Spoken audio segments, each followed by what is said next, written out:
조희석 대표님 발제 부탁드리겠습니다. 네. 이게 네네. 목소리 아, 들립니까? 네, 예, 올라왔습니다. 야, 올라왔죠? 예. 예, 예, 이것도 많이 하다 보니 잘 진행해 되네요. 주십시오. 예, 근데 아까 김 박사님 말씀하신 것처럼 이 책이, 이게 이 양반이 문과래 가지고 그런지 이거 문과 쓴 책을 보면은 전부 시대가 왔다 갔다 해요. 예.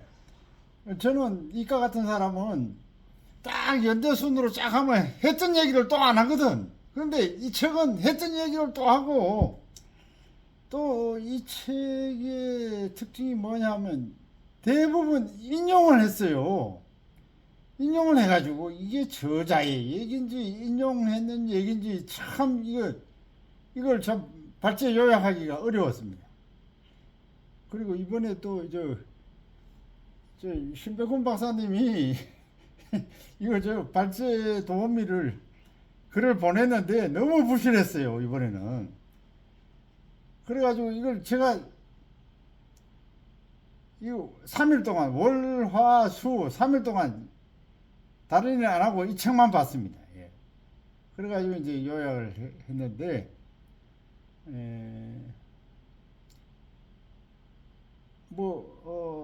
그 어려운 시절 얘기지만은 그때 소설도 있고 시도 있고 그렇습니다. 그러니까 제가 재밌게 아주 재밌게 얘기할 테니까 잘 들어주십시오. 이 책의 이 후반부는 이 저자가 주로 춘원에 대한 얘기를 많이 해요. 대부분 춘원 얘기야. 인용도 춘원을 제일 많이 했어요. 그래서 이게 책을 읽다 보면은 이게 춘원 얘기인지 저자 얘기인지 헷갈립니다. 예. 그래서 일단 정리해가지고 제가 하는 데까지 해보겠습니다. 그 시간이 오바되면은 김 박사님 워닝을 좀 주시기 바랍니다.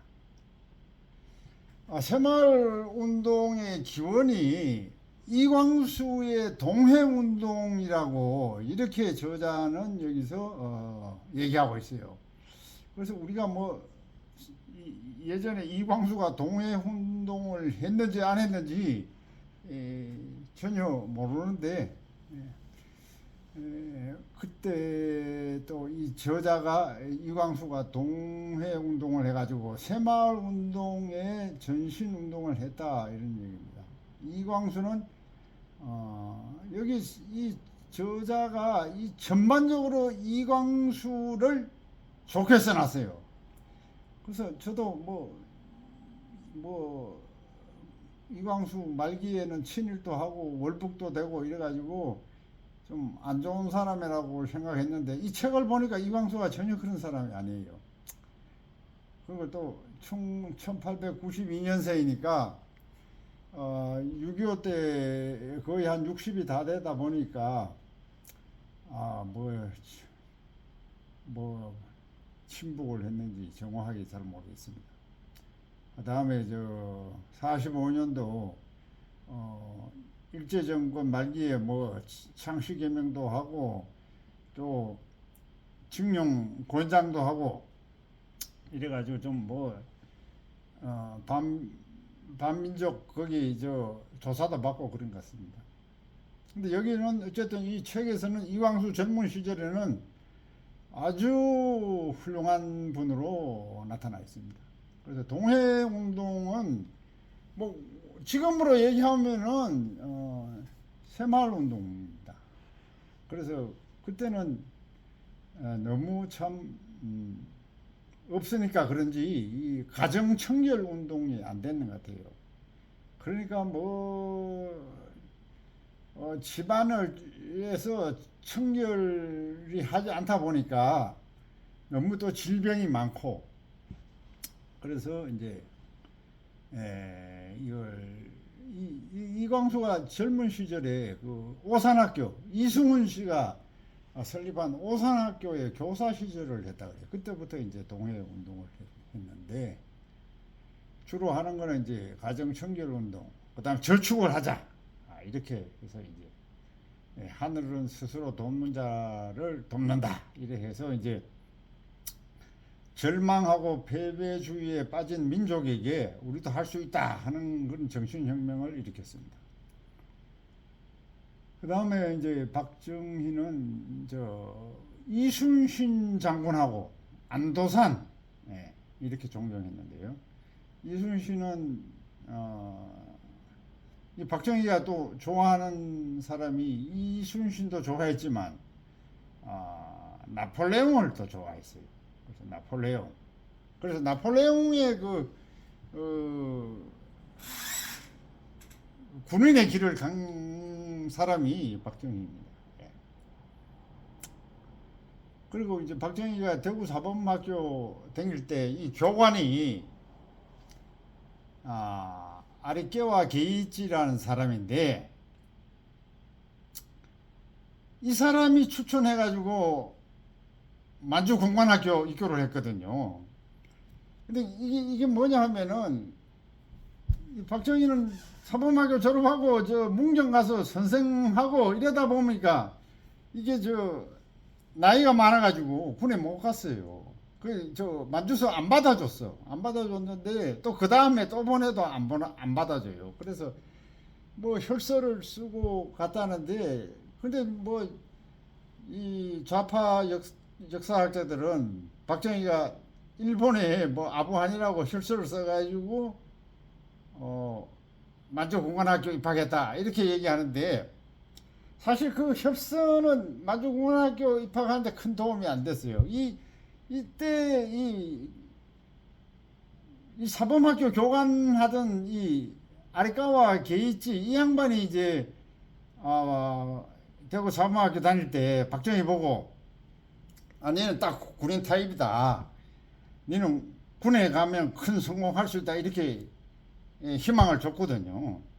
근데 이 공관학교 이게 시험 보고 할 때 이 아리카와 게이치가 만주국에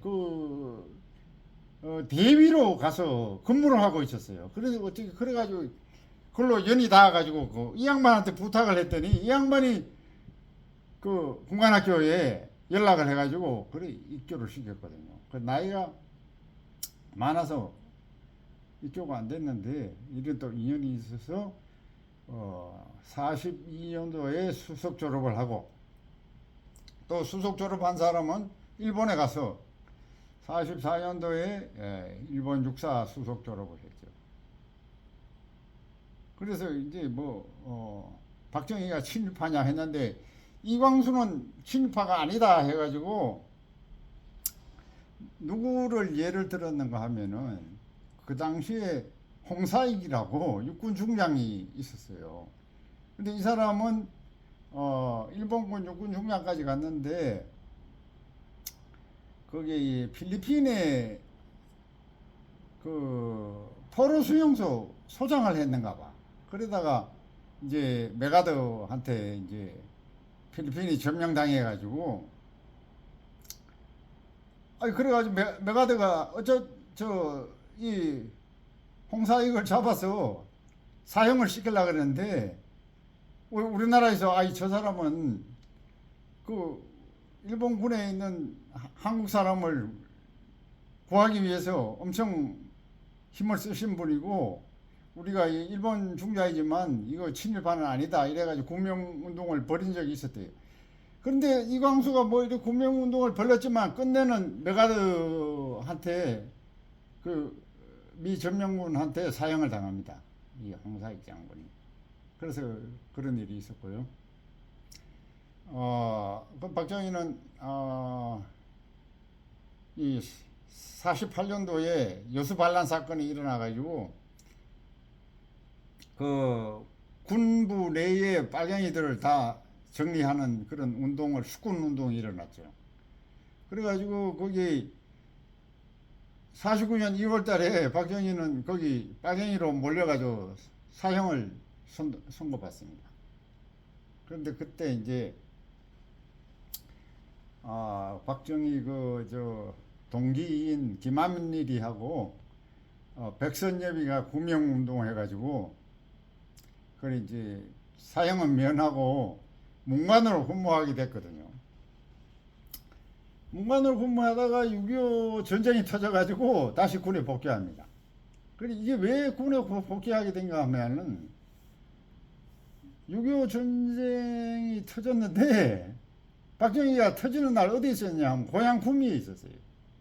그게 문관으로 구미에 있었는데 전쟁이 발발하니까 박정희가 다시 그 북으로 가는 저 기차를 타고 그 서울로 올라왔대요. 올라오니까 벌써 뭐 육군 본부는 저 한강 이남으로 다 피난을 갔어요. 그런데 그 어떻게 해서 한강에 나룻배를 타고 다시 그 육본으로 한강 이남으로 내려온 거예요. 그러니까 이제 이 빨갱이 같으면은 오지를 않는데 이걸 다시 홀홀단신 나룻배를 타고 육본으로 왔으니까 이거는 다시 복귀시켜야 된다. 이래가지고 이제 군에 복귀가 됐죠. 그래가지고 뭐 6.25 때 대령까지 했죠. 예, 그래서 6.25 끝나자마자 이제 53년도에 이제 준장 진급하고 그다음 포병학교. 그럼 미국에 유학도 갔어요. 미국 포병학교 유학도 가고 그래 소장 진급하고 그래 61년도에 5.16 혁명을 일으켰죠. 그래서 이게 박정희는 하던 저 보통학교 5학년 때 이광수의 그 이순신 그때 이제 31년도 32년도에 이광수가 동아일보에 이순신을 연재를 했답니다. 그러니까 그걸 읽었겠죠. 예, 그래서 이순신을 숙모하고 그 다음에 그걸 너무 숙모한 나머지 68년 4월 달에 광화문에 이순신 동상을 건립합니다. 그 다음에 안도산도 그 독립정신을 개성하기 위해서 71년 4월에 도산공원을 조성하고 그래서 성이순신의 유비무한정신과 안도산의 무실역행정신을 국가적 사상 기반으로 삼아가지고 산업화의 동력으로 활용했습니다. 박정희의 이순신 안창호 숙모 사업과 새마을운동 이게 아까도 얘기했듯이 이 나왔던 게 계속 나와요. 뭐 저자가 썼는데 조금 내용은 또 다릅니다. 그래서 한번 보십시다. 그래 이제 이순신도 우리나라 역사에서 사장될 뻔했었어요. 그게 우리가 그 인조반정 그게 저 임진왜란 일라고 그 광해군이 그 왕을 하다가 그 광해군이 청나라하고 명나라하고 이렇게 저울질 하니까 그게 잘못됐다 해가지고 인조반정이 일어났거든요. 그래서 광해군이 몰락하고 그 인조가 잡았는데 인조는 명을 그렇게 숭배했죠. 그래가지고 6.25란다 임진왜란도 전부 뭐 그 명의 원군 때문에 우리가 살아남았다 이렇게 생각했어요. 그러니까 전국에 뭐 관우 사당을 세워가지고 뭐 이순신은 역사에 사라질 뻔했습니다. 그런데 정조 19년에 이제 정조가 이걸 다시 살리는 거죠. 이충묵은 전설을 이제 발간해가지고 그래서 이제 정조가 이순신을 다시 이렇게 세우고 춘원 이광수가 신문에 연재를 해가지고 거기다가 또 박정희는 나폴레옹 그 책까지 읽어가지고 군인의 길을 가게 됩니다. 박정희는 1934년도 사범학교 3학년 때 17살에 금강산 수학여행을 갔는데 거기서 시를 남깁니다. 금강산은 천하의 제일인데 이 대한민국은 이거 천하제일이 아니다. 우리도 분투해가지고 너와 함께 천하제일이 되겠다. 이런 시를, 그 배포가 큰 시를 남깁니다. 그래서 사범학교 졸업하고 문경 교사 시절에는 이제 박정희가 무슨 말을 했는가 하면은, 미국은 집집마다 자동차가 있고 일본은 집집마다 자전거가 있고 우리는 집집마다 지게도 하나 없다, 이렇게 얘기했대요. 그게 참 현실을 직시하는 박정희의 안목이 아닙니까 이게. 그래서 새마을운동은 춘원 이광수 소설 흑 동해운동에서 시작, 이광수는 새마을운동의 선구자 이렇게 이제 저자는 얘기하고 있습니다. 그 17년도 트럼프가 방한 시에서도 박정희의 한강의 기적을 격찬했습니다. 그리고 박 대통령은 직접 새마을 노래를 지어가지고 새마을 노래 엄청나게 불렀죠. 이거 뭐 동네마다 6시만 되면 다 틀어놨으니까요. 새벽종이 울렸네, 새아침이 밝았네. 그 다음에 이제 5장에는 동우회와 항일, 독립혁명운동. 이 동우회는 이 춘원이 조직한 사회단체인데요. 춘원이 그만큼 항일운동을 했다. 또 독립하고 또 우리나라 산업화를 위한 혁명운동을 했다, 이런 뜻입니다. 춘원은 유언을 남겼는데요. 그 유언이 뭐냐면은, 춘원이 이게 동호회가 다 잡혀 들어갑니다. 총독부에. 그 동호회 사건이 37년 6월 7일 날 일어나가지고 깡그리 동호회 회원들이 총독부에 다 잡혀 들어가요. 그런데 이게 춘원이 이런 일이 일어날 것 같구나, 이걸 미리 알고 4월 2일 날 우리나라 젊은이에게 유언을 발표합니다. 그래서 그 유언에는 문맹을 타파하고 우리 농촌을 개발하고 유교를 타파해야 된다, 이랬어요. 우리가 참 유교 때문에 너무 못 산다, 이렇게 춘원은 또 생각했어요. 그리고 자유연애를 해라, 이래 해서 이제 자유연애를 주장했죠. 그리고 이제 우리는 이게 군사력만 있어가지고 안 되고, 교육, 산업, 문화적 역량을 키워가지고 진정한 독립 역량을 키워야 된다, 이렇게 유언을 남겼습니다.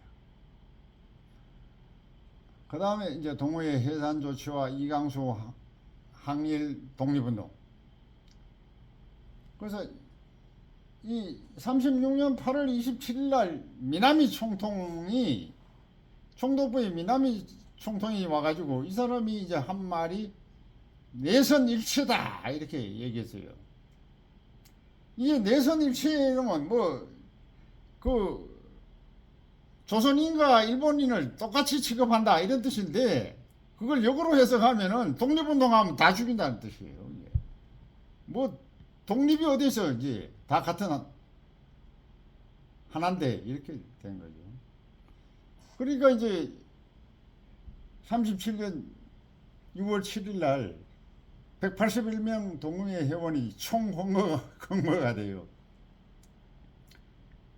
그래서 그 동호회 활동한 것이 이제 한 10년 됐는데, 그때 활동한 회의록이라든지 모든 증거가 이 법원에 다 이제 증거 자료로 채택돼 가지고 제시됩니다.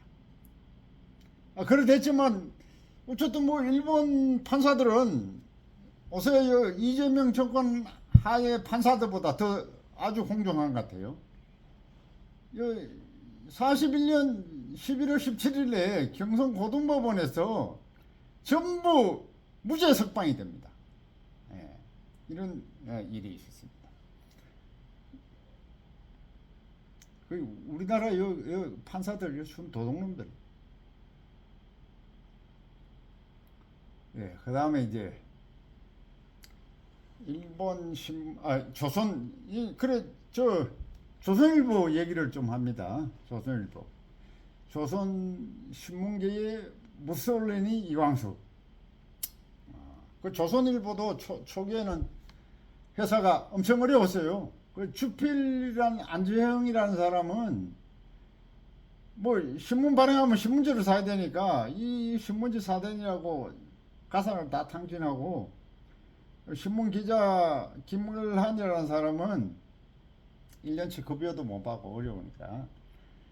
근데 1933년도에 그 노다지 건강을 개발한 방응모라는 사람이 150만 엔에 이제 조선일보를 인수하게 됩니다. 근데 이 방응모라는 사람은 춘원과 동양이에요. 방응모는 춘원보다 한 9살 정도 많죠. 춘원이 1892년생이니까. 그래서 평북 정주 사람인데, 그러니까 뭐 이 방응모가 이제 그 사주가 됐으니까 그 당시에 이제 춘원이 편집국장인데 이걸 부사장으로도 올리고, 그 다음 뭐 모든 저 장자리는 춘원한테 다 줬어요. 뭐 편집국장, 학예국장, 뭐 정리부장, 학예부장, 뭐 이런 오역을 했는데, 이 춘원이 완전히 조선일보 동무됐어요. 그런데 이제 이래가지고 33년 10월부터 이 춘원이 소설 유정을 연재를 합니다. 그 유정이 인기가 좋으니까 구독자가 폭증하게 됐어요. 그래가지고 조선일보가 살게 됐습니다. 그래서 이제 유정에 대해서 그 소설 유정에 대해서 얘기하겠습니다. 이광수의 최고의 작이 이제 소설 유정인데요. 유정에는 좀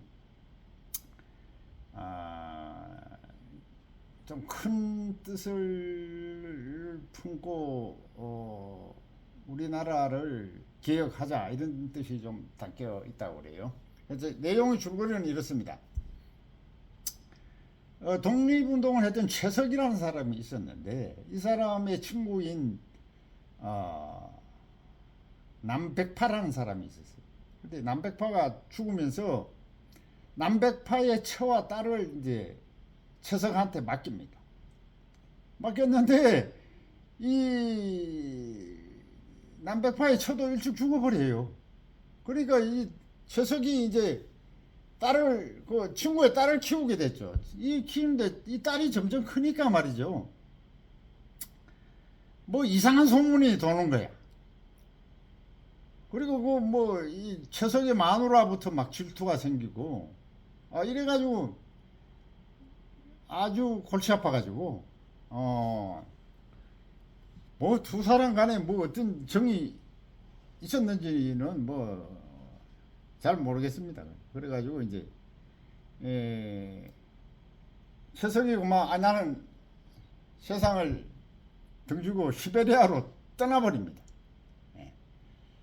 그래서 이제 그 광활한 대륙에서 돌아다니다 보니까 독립군도 만나고, 그 독립군 집에 가보니까 또 당군 초상을 모시고, 이 독립군들이 대륙에 살다 보니까 사람들이 스케일이 엄청 커요. 예. 그래서 나도 대륙에 사니까 내 자식은 징기스칸 같은 인물이 나올 거다 그러고 껄껄거리고 있다는 거죠. 그러니까 아이고 이거 뭐 반도에서 참 우리 너무 소인배로 살았구나 이런 게 느껴져요. 그러다 이제 바이칼 호수까지 가요, 이 최석이. 그래 거기 가서 이제 폐결핵에 걸립니다. 그런데 이 남정임이가 최석을 찾아가지고 바이칼 호수까지 오는 거예요. 그런데 최석은 정임을 보고 이제 나는 너에 대한 뭐 욕정이 아니라 정의였다 이런 걸 알리고 이제 죽습니다. 죽으니까 이제 뭐 어떻게 됐는지 이 친구 딸 정임도 바이칼 호수에 몸을 던져버리고 예. 이런 이제 소설입니다. 예. 그래서 정비석 소설가 정비석은 춘원의 작품 중에 최고의 작품은 유정이다 이런 말을 남겼습니다. 예, 그 다음에 이제 선지자가 이제 예레미야가 그 어떻게 저 성서에 나오는 예레미야라 그러는데 나는 이 성서에 그 깊이 안 봐가지고 예레미야가 어떤 건지 잘 모르겠습니다. 그런데 이 선지자 도산도 선지자였어요. 그래서 도산 얘기만 제가 좀 하겠습니다. 1932년 4월 29일 날 그 상해 그 홍커 공원에서 윤봉길 의사가 도시락 폭탄을 던지죠. 그런데 그때 이제 백범은 빠져나와요. 안 잡혀요. 그리고 안도산도 도망가라 그랬는데 이게 안도산이 뭐 좀 어리버리했는지 체포가 돼버리네. 그래가지고 국내로 압송이 돼가지고 국내에서 감옥에 있다가 이제 35년 한 3년 살았죠. 35년 2월 10일 날 대전교도소에서 가석방이 됩니다. 가석방이 되고 이제 파인 김동환이라는 사람을 만났는데 이 김동환이라고는 난 정확히 모르겠는데 이 사람이 뭐 시인인지 소설가인지 모르겠는데 파인 김동환을 만나가지고 이제 소공동에서 밥을 먹으면서 이제 얘기를 한 거를 김동환이가 받아 적었어요. 그래서 그때 도사는 일본은 필패한다 이렇게 얘기했어요. 일본 필패를 우리는 400년 한족의 지배를 받아온 낭랑도 물리친 우리 민족이다 이렇게 이제 그 안도산이 예언을 한 거죠. 우리가 이런 폭풍을 뚫고 이렇게 극복해야 우리 민족의 대부대, 우리 후손들이 대부대가 이제 살아남을 수 있다.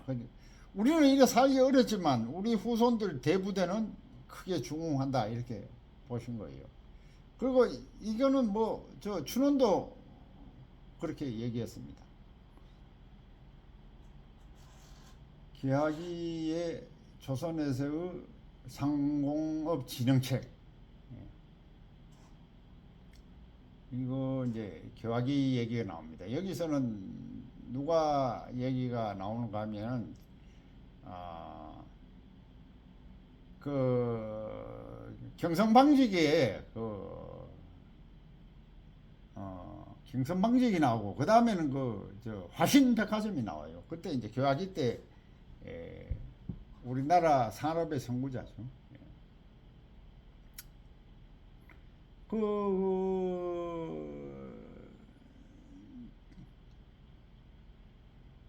기하기의 지식인들은 상공업진흥책, 그 공업진흥, 농업 해가지고 안 된다. 공업진흥이 이제 우리의 살 길이다 하는 거를 이제 그런 주장을 계속 해왔습니다. 그래서 김광희라는 분은 이게 어디 뭐 기고를 했겠죠. 김광희. 공업 발달이 국부의 원인이다 이렇게 얘기하고요. 독일에는 이 공업 인구가 27%, 프랑스는 35%, 영국도 35%, 미국은 40%. 이 공업 인구가 많으니까 이게 이제 지구상의 제일 문명국이 됐다 이런 얘기 있어. 이게 맞는 얘기죠. 뭐 농자 천하지 대보는 이건 이제 옛날 얘기다. 그래서 농사 죽도록 농사 지어가지고 농산물 팔아가지고 공산품 사봐야 뭐 남는 게 뭐 있냐 이거죠. 절대 빈곤을 탈피가 불가능하다. 그때 다 교학의 지식인들이 이렇게 깨어났어요. 예. 상공업진흥청만이 실력 양성의 대도다. 예. 춘원도 마찬가지입니다.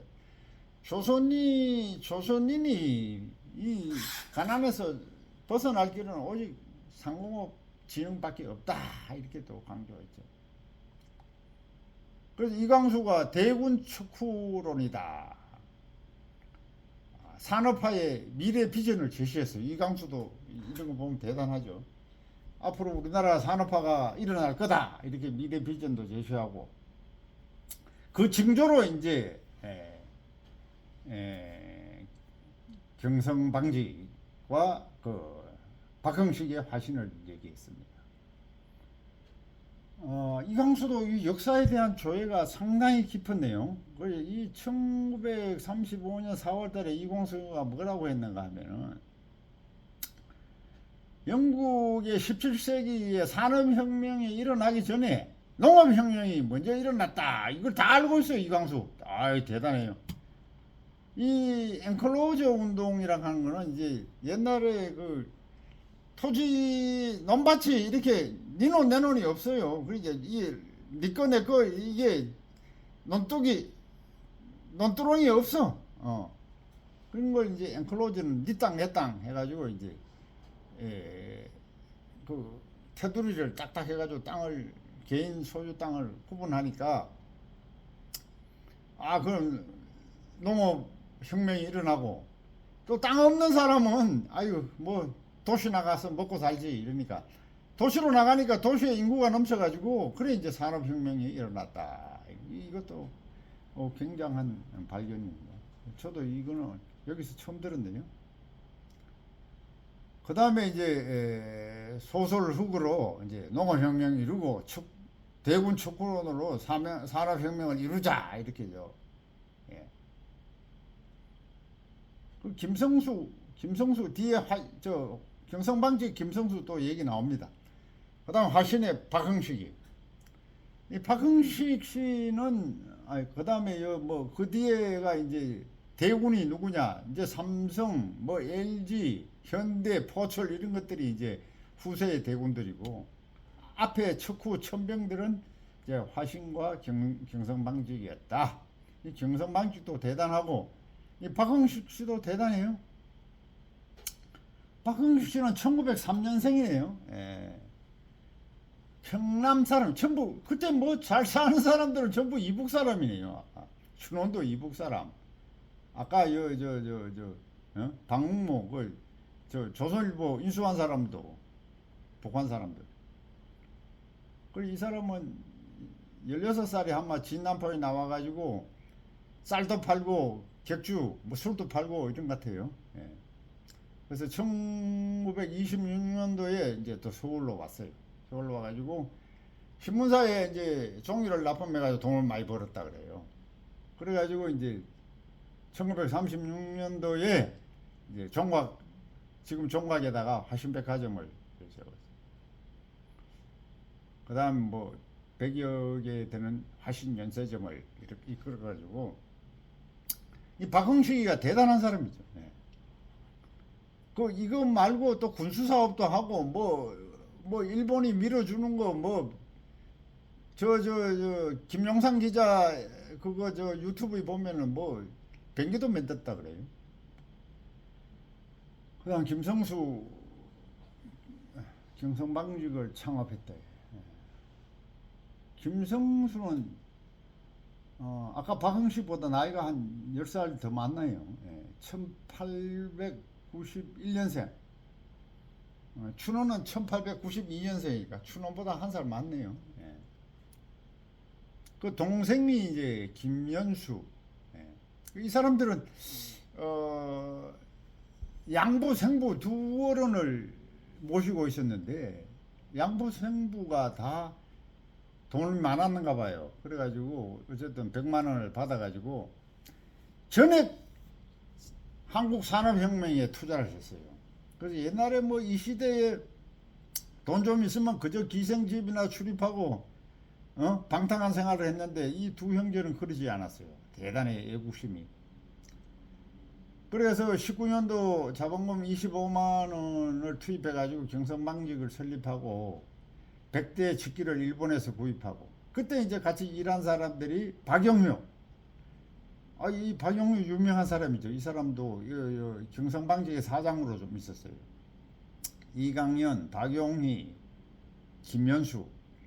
그래서 그 후반에 이제 1938년부터는 이 김연수가 거의 회사를 운영하고 그 다음에 김연수는 봉천에다가 남만주방직이란 회사를 또 만들어요. 이게 뭐 국내 경성방직하고 동급인 큰 회사를 또 하고, 하얼빈에는 뭐 동양맥주라는 또 맥주 공장을 만들고 말이죠. 그 다음 뭐 간도에는 뭐 농장도 만들고 임업 경영도 하고 이래 해가지고 한반도 만주의 이 경제 대국을 형성했어요. 김성수 전라도 사람인데 대단하죠. 예, 그 다음에 이제 박정희의 경제개발 정책.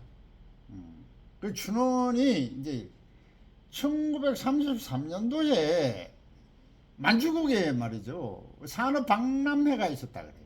그래서 춘원이 그거 갔는데, 가보니까 일본관에 가보니까 일본의 첨단 공업 제품이 가득히 전시가 돼 있어. 그런데 조선관에 가보니까 그야말로 이 경성방직에 광목밖에 없어. 이 춘원이 이 얼마나 참 참담했겠어요. 예. 그 박람회 나오면서 온몸에 식은땀이 났다 이런 얘기. 그래서 춘원도 이제 여러 가지 연구를 많이 했어요. 춘원도. 예. 그래서 1935년도에 이제 일본 여행을 하게 됐어요. 근데 이전에 춘원도 그 1900년도 초반에 아까 나온 김성수가 돈을 대줘가지고 일본 유학을 했었어요.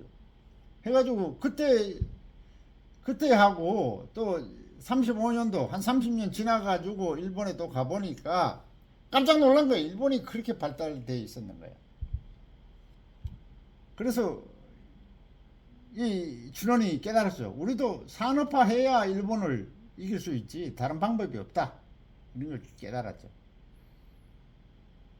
그 우리가 당군 족속인데, 옛날에 수나라 당나라 백만 대군도 물러쳤는데 우리가 산업화 못할 이유가 없다 이렇게 했죠. 그래서 춘원이 수탉 싸움론이 있어요. 이게 뭐 춘원이 어떤 경험을 했는지, 이거 일본 닭하고 한국 닭을 닭싸움할 수 있겠는데 처음에는 한국 닭이 안 돼. 그런데 한국 닭에다가 한국 수닭에다가 소고기를 한 번 먹이고 어떻게 그 구리가루를 또 먹였대. 나는 그거 모르겠는데 그 닭이 구리가루를 먹이면 힘이 나나 봐요.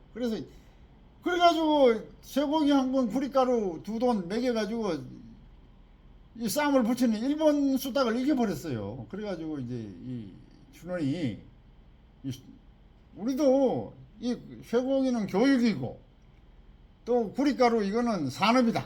그래서 우리도 교육 잘하고 산업을 일으키면 우리 일본 이길 수 있다. 이래가지고 수탉 싸움론을 제시했죠.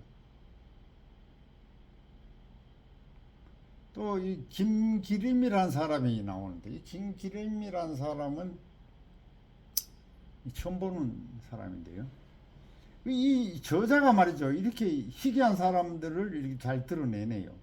김기림, 한경북도 성진 사람인데, 이 사람은 동경제대 영문학과를 나왔고, 그래가지고 이 사람 뭐 시와 소설이란 이런 책을 창간하고, 그래가지고 그 1948년도에 이제 정부 수립을 하잖아요. 그 정부 수립할 때 정부 수립 기념송으로 새나라라는 노래를 발표합니다. 이 가사에 보면은 지침마다 전기통신이 들어가고 철강산업을 일으켜가지고 아무도 흔들 수 없는 대한민국을 세우자, 이런 요지의 새나라 송이 나왔습니다. 그런 거 보면 이제 우리나라 이 문인들도 그때 깨어 있었죠. 그 이 김기림이라는 사람은 공산주의자 문학에 대항하고 그 반공적인 그 문학 활동을 해가지고 6.25 때 납북돼가지고 생사를 모르는 그런 마지막에 7장 들어가겠습니다. 마지막에 7장은 박정희의 그 이광수가 대군 척후론을 얘기했으니까 박정희가 대군 척후론을 실천했다 그런 뜻이에요. 그래서 척후가 이제 경방이고 화신이고 그 다음에 이어가지고 이병철 1910년생, 정주영 15년생, 구인혜 1907년생, 박태준 27년생 이런 훌륭한 산업 역군들이 나와가지고 우리나라 산업을 일으켰다 이런 뜻입니다. 포항제철을 일으키고 또 경부고속도로 건설 비하 이거는 뭐 지금 살아계시는 분들 다 아실 거니까 다음 넘어가겠습니다. 여기 고도 경제 성장 시대 개막해가지고 양세윤 씨란 얘기 이 양반을 드러냈어요. 이 저자가 양윤세 씨 이 처음 듣는 양반인데 상당히 훌륭한 양반이었어요. 뭐 역사에 나타나지는 않았지만 모든 실무를 다 했던 사람이네요. 31년생 7월달 이 사람은 황해도 곡산 사람인데 48년 홀홀단신으로 월남해가지고 50년도에 미 공병대에 통역하고 53년도에 통역 장교를 하고 또 55년도에는 그 정일권 씨가 도움을 줘가지고 미국 유학을 하게 됐어요. 그 다음에 미국 가가지고 뭐 대학도 여러 곳에서 공부를 좀 했네요. 코넬대, 뉴욕대, 하버드 뭐 이래 해가지고 공부를 하고 와가지고 경제기원회 기획과장을 했어요. 그 다음에 한미 경협 간사를 하고 65년대 박 대통령 박미씨의 통역도 하고 대단히 활동을 많이 했습니다. 그 다음에 박 대통령, 존슨 대통령 정상회담 공동성명을 발표해가지고 그때 베트남 군사혁명을 우리가 해주겠다 해가지고 1억 5천만 달러 차관을 일으킵니다. 이런 막후에서 일을 한 사람이 양윤세 씨고 이 사람이 포항제철을 만드는데 돈도 이 양반이 다 끌어당기죠. 일본의 그 보상 받으면서 이 양윤세 씨가 돈을 땡겨가지고 박태주한테 줘가지고 여기 보세요. 미국, 일본, 이 포철 이런 차관들을 다 이 사람이 교섭해요. 양윤세 씨. 그 다음 키스터 설립에도 관여해가지고 아주 그 뭐 세계은행에 총회 다니면서 그래 갔다 오면 기자들이 뭐 이번에는 뭐 얻어왔나 그러면은 그 이 양반이 한 말이 기자들한테 얻어먹지 말고 벌어서 먹자 이렇게 얘기했다고 해요. 경부고속도로 건설 실무도 이 양반이 다 하고 양윤세 씨. 그 다음에 박정희의 경주 관광개발계획.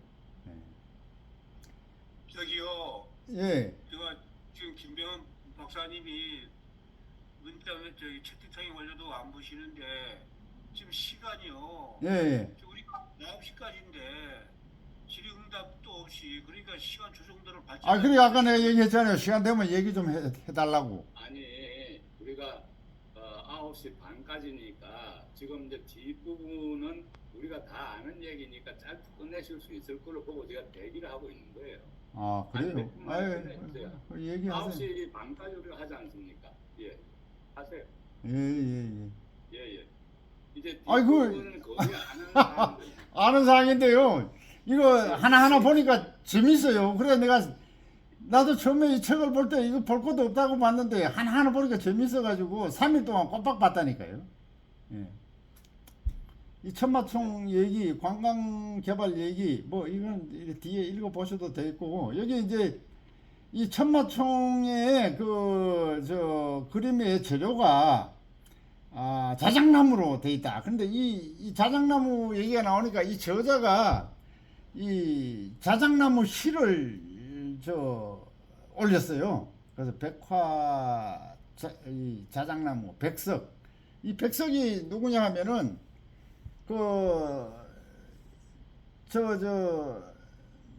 저기 길상사 거기 저 성북동에 있는 길상사 그 원주인 김영한 그 자옥이라 하는 여자였죠.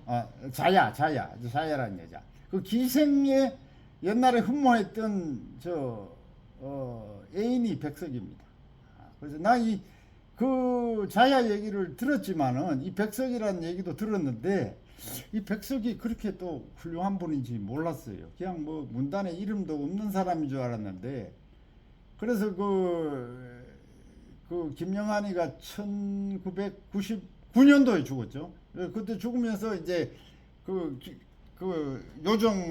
요정을 이제 법정 스님한테 넘겼죠. 그 법정 스님한테 넘겼는데 그 땅하고 집이 1,000억에 가까웠어요. 예, 1,000억에 가까웠는데 그 신문 기자가 그 1,000억을 법정 스님한테 그냥 넘겼는데 아깝지 않느냐 이러니까 그때 기생 출신 김영하 씨가 하는 말이 이 백석의 시 한 구절만 못하다 이랬어요. 이 여자도 대단한 여자도 옛날에 기생하다가 이 백석 집안 백석은 일본 유학까지 갔다 와가지고 영어 교사를 함흥에서 했는데 이 기생이 눈이 맞아가지고 기생하고 결혼하겠다니까 그 집안에서 반대하니까 이 백석도 아까 나온 유정처럼 세상 다 버리고 만주로 떠난 사람이었거든요. 그러다가 이제 이 6.25 때 이 여자는 자야는 이 남쪽에 내려와서 기생해가지고 그렇게 살림을 일궜고 그래 늘 뭐 그리워하고 있다가 또 죽을 때는 백석을 그리워하면서 지금도 그 길상사 성북동에 가면은 거기 지장전이 있습니다. 지장전에 가면 그 첫 번째 이름이 이 자야 김영한 이름이 올라가 있습니다. 제가 직접 갔다 왔습니다. 예, 박정희 대통령 바로 알기. 예, 이제 그냥 넘어가겠습니다. 천마총도 이제 읽어보시고, 예, 그 다음에 박정희 대통령 바로 알기. 여기는 보니까 별 내용은 없어요. 그 두 가지 기억나는 게 있는데, 68년 8월 24일 날 이제 통일혁명당 사건이 터집니다. 그때 여기서 158명이 검거돼가지고 50명이 죽었는데 김종태, 이문규, 김진락, 또 그다음 신영복이 또 1심, 2심에서 신영복이 사형 받았는데 3심에 가서 무기징역이 떨어져서 이놈이 한 20년 살다가 나왔는데 16년도에 죽었죠. 1월 15일 날. 그런데 여기 18년도에 문재인이가 평창올림픽 때 이 신영복을 찬양하고 19년도 현충원에서 김원봉을 또 찬양하고 예, 그 다음에 이제 70년 1월 1일에 한글 박 대통령이 한글 전용화 전면 실시를 선언합니다. 이래가지고 우리나라가 이 전산화 여기 맞춰가지고 한글이 세계 최고의 문자임을 증명했습니다. 예, 이상 마치겠습니다. 예, 수고하셨습니다. 대단히 감사합니다. 이 책의 내용 구성이 모두 발언을 통해서 제가 말씀드렸지만은 좀 구조적이고 체계적이지 않은 부분이 있어서 발제하시기가 쉽지 않은데 우리가 이제 모르는 그런 여러 가지 사안들에 대해서도 잘 정리해서 말씀해 주셨고 실제 이제 이 책에서 이제 후반부 부분에서 우리가 소위 말하자면